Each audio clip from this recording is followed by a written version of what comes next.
On est ensemble en direct jusqu'à 10h, c'est la nouveauté de cette saison, du vendredi en passant par samedi jusqu'au dimanche. Je vous accompagne pour vous réveiller de 7h à 10h au programme de l'information, du débat bien sûr, et vous, auditeurs, 0826 300 300 pour nous appeler, pour réagir notamment à ce débat à partir de 8h30. Ça sera la marque de fabrique du samedi. Débat avec Brice Sokol. Bonjour mon cher Brice. Bonjour Maxime. Vous êtes politologue, essayiste et co-auteur avec Frédéric Dabi de Parlons-nous tous la même langue. C'est votre dernier essai aux éditions de l'Aube. Et bonjour Quentin Gérard. Bonjour Maxime. Vous êtes journaliste politique au JDD, et si je voulais vous avoir en studio ce matin, c'est pour bien sûr décrypter avec vous l'actualité politique, dialoguer avec les auditeurs 0826 300 300 et répondre aussi, essayer en tout cas de répondre à cette question que je vous ai posée sur l'application, le site et les réseaux sociaux Sud Radio qui concerne le 10 septembre. Le 10 septembre, pourquoi? Journée massive de mobilisation dite spontanée. On a beaucoup parlé hier déjà sur cette antenne avec énormément d'auditeurs, à savoir, est-ce que vous allez participer? Est-ce que le mouvement est en train de se dégrader? Est-ce que c'est une dérive de l'extrême gauche? Pourquoi je vous pose cette question? Parce que c'est en effet la note du renseignement territorial qui dit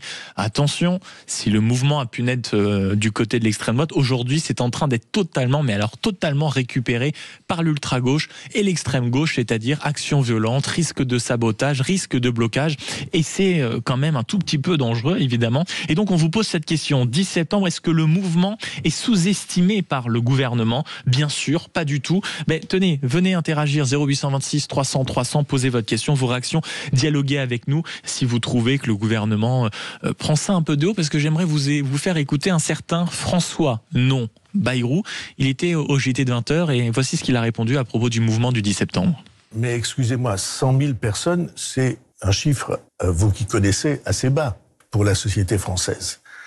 Parce que 100 000 personnes, ça veut dire 1000 personnes en moyenne par département. D'habitude, pour les grandes journées de mobilisation, c'est beaucoup plus. Donc vous n'êtes pas inquiet? Mais je suis inquiet de la situation du pays. Je suis inquiet de l'absence de prise de conscience. Et c'est pourquoi je vais plus loin qu'aucun gouvernement ne va jamais, en disant, voilà, nous mettons en jeu la vie même du gouvernement pour que le pays comprenne que ce sont des choses graves. Mais 100 000 personnes, dit le Premier ministre Brice Sokol, au fond, à l'échelle du pays, ce n'est pas excessif. Est-ce que c'était malin, d'un point de vue politique, de faire croire que ce petit mouvement, il pouvait le balayer d'un revers de main? Je crois que la séquence de François Bayrou cette semaine est particulière. Vous vous souvenez, il avait commencé par pointer du doigt les Français concernant la dette. Et là, il minimise le mouvement du 10 septembre. Alors, c'est un mouvement, moi je pense qu'il ne faut pas, on ne le connaît pas, il ne faut pas le sous-estimer. C'est un mouvement qui est né sur les réseaux sociaux, mais comme d'autres mouvements sont nés sur les réseaux sociaux. Vous vous souvenez des Indignés, vous vous souvenez de Nuit debout, vous vous souvenez des Gilets jaunes. Bien sûr. Voilà. On ne sait pas très bien comment ça part. C'est lancé sur les réseaux sociaux, et c'est un mouvement qui part, j'allais dire, populaire, qui part de la base. Il faut se méfier à la fois de ces mouvements qui partent des réseaux sociaux, ces mouvements qui partent de la base. On ne sait jamais comment ça commence, mais on sait souvent comment ça finit. C'est-à-dire en fait, Mélenchon, essaie de travailler nos imaginaires sur la grève générale. On l'a vu dans ses discours de rentrée. Le grand blocage partout, les salariés tout d'un coup qui bloquent les usines. Ça, c'est une grande tradition du syndicalisme du 19e siècle, une grande tradition de l'extrême gauche. C'est pas une tradition marxiste. Le marxiste, c'est, voilà, on veut changer par le haut. Mais attention, parce que si ce phénomène ne prenait pas, dans l'histoire, on sait très bien que ces fausses paroles et ces fausses promesses, ou si ce mouvement ne prenait pas en France, ça profiterait aux conservateurs et plutôt à l'autre côté de l'échiquier politique.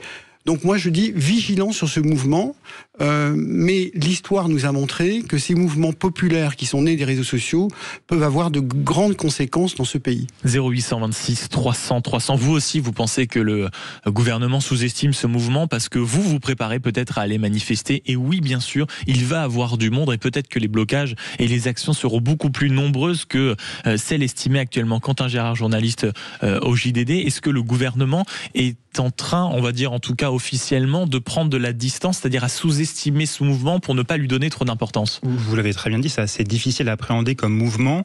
Après, avec la note des renseignements qui nous dit 100 000 personnes, quand on met ça en parallèle avec les 2 millions de personnes qui étaient sorties dans la rue lors de la réforme des retraites d'Elisabeth Borne, les millions de personnes également dans la rue lors des Gilets jaunes, c'est vrai que ça paraît assez peu. C'est un mouvement spontané de base qui est apparu sur les réseaux sociaux avec des revendications diverses et variées. Il y avait les fameux Nicolas qui paye qui déplorait qu'il y ait trop de fiscalité. Il y avait des gens d'ultra-droite, des souverainistes qui voulaient sortir de la France de l'Union européenne. Il y avait des gens qui étaient de gauche, d'ultra-gauche. Et c'était vraiment difficile à appréhender. Il y avait vraiment de tout comme revendication et comme personne sociologiquement également. Mais dès lors que Jean-Luc Mélenchon a récupéré entre guillemets le mouvement, le lendemain, les écologistes ont suivi. Le surlendemain, les socialistes ont suivi. Et là, le mouvement a tout de suite été modifié. Il y a eu une note de la Fondation Jean Jaurès sur le profil type. Oui, on en a parlé hier entre 9h et 10h. Sur le profil type, justement, de la personne qui va manifester, et plutôt d'extrême gauche, qui vote souvent pour Jean-Luc Mélenchon, en tout cas. Donc, je pense que ça a rébuté pas mal de personnes de suivre cette manifestation. Par curiosité, j'ai été voir sur Telegram les mouvements, ce que les gens disaient après la récupération de Jean-Luc Mélenchon, et ça a rebuté beaucoup de personnes. Beaucoup de personnes, du coup, n'y sont pas allées en tout cas.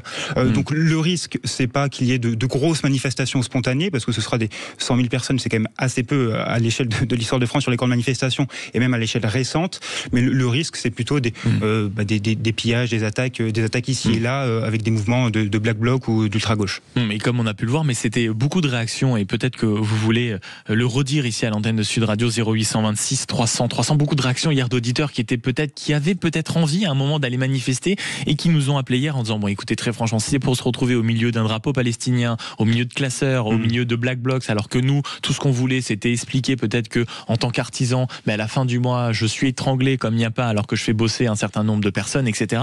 Bon, en réalité, c'est sûr que quand vous voyez l'aspect, vous le disiez très bien, Quentin Gérard, c'est-à-dire cet aspect mélenchoniste, peut-être que ça peut décourager des gens, et c'est peut-être pas le cas au standard de Sud Radio. C'est en effet, c'est cet imaginaire de Jean-Luc Mélenchon qu'il veut nous imposer, c'est cet imaginaire de la grève générale, l'imaginaire de... Il l'a dit, il l'a exprimé lors de sa rentrée politique, il a dit, nous allons en gros bordéliser à la fois l'Assemblée nationale et la rue. Donc ça rentre dans ces stratégies de bordélisation. C'est ça. Mais attention, c'est une semaine compliquée pour le gouvernement. Vous avez le vote de confiance lundi. Vous avez la manifestation mercredi. Et mercredi matin, Marine Le Pen devrait savoir quand elle sera jugée. Ça, c'est mercredi matin. Et vous avez la note des agences de notation le 12 et vous avez la semaine d'après les syndicats qui en remettent une couche. Donc c'est une semaine extrêmement compliquée pour pas dire un mois extrêmement compliqué. Un mois extrêmement difficile pour le gouvernement, pour le président de la République et pour les Français. Et puis il y a quand même ce sentiment, moi j'ai été assez en réalité effaré quand j'ai entendu François Bayrou, parce que si vous voulez, la colère est à un tel niveau aujourd'hui. On a déjà vu ce que pouvait donner un mouvement dit spontané sur les réseaux sociaux avec les Gilets jaunes. Alors c'est sûr, on n'en parlait pas en amont parce que personne n'y croyait. Est-ce que vous pensez quand même, Quentin Gérard, que le gouvernement peut avoir ce réflexe de ne plus croire à un mouvement d'une telle intensité comme ça avait pu l'être au moment des Gilets jaunes, au point, une fois de plus, qu'on a des petites réactions comme celle de François Bayrou en disant « Bon, en réalité, hop là, ça se balaye d'un revers de main ». Je pense que François Bayrou a finalement peut-être de la chance que Jean-Luc Mélenchon et que la gauche ait récupéré ce mouvement qui fait qu'il ne va pas prendre d'ampleur considérable. C'est vrai que c'est risqué, il y a un tel ressentiment envers la classe politique, envers François Bayrou, envers son budget. Je pense que c'est les fameux 2 jours fériés lui collent vraiment à la peau, donc il met un petit peu de l'huile sur le feu. Effectivement, ça peut être risqué, mais c'est vrai qu'il n'hésite pas depuis qu'il est à Matignon, notamment ces derniers jours, ces dernières semaines, depuis qu'il sait qu'il va tomber lundi, à pointer du doigt d'une certaine manière les Français, à leur faire comprendre que la dette, par exemple, vous l'avez dit tout à l'heure, c'est peut-être également de leur faute. C'est eux qui ont mis au pouvoir les gens qui ont endetté le pays à tel point. Donc oui, c'est possible qu'il y ait un ressentiment des Français qui aurait pu mettre de l'huile sur le feu.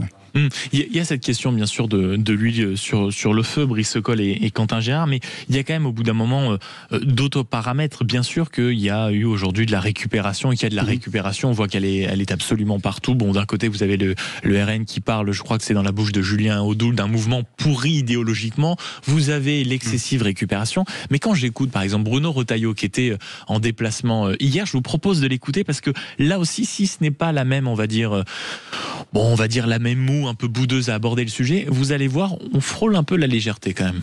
Moi, je n'ai pas peur parce que je compte sur nos forces de l'ordre et ce que je veux dire, on a des hommes et des femmes qui sont extraordinaires.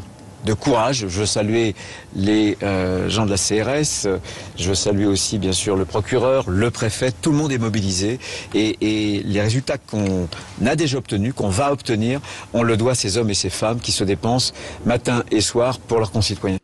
Oui, enfin, quand c'est quand même pas excessivement rassurant, parce que de dire je n'ai pas peur, quand on lit la note du renseignement territorial, à savoir attention récupération par les mouvances d'ultra-gauche, attention sabotage, attention blocage, est-ce qu'un ministre de l'Intérieur, qui plus est dans la situation de Bruno Retailleau, qui est lui aussi dans son propre camp, quand même pas dans une situation exceptionnelle, est-ce qu'on peut réellement afficher quelque chose d'aussi serein et de dire je n'ai pas peur, Brice Sokol, surtout quand on se rappelle de ce qui s'est passé après la victoire du PSG? Oui, donc quand tu dis je n'ai pas peur, c'est qu'en fait j'ai le sentiment qu'ils ont anticipé le 10 septembre, en tout cas sur le plan de la sécurité.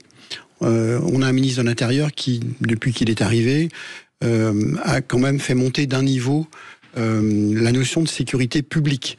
Il incarne cette sécurité publique. C'est un peu le phare, j'allais dire, politique et sécuritaire de ce gouvernement.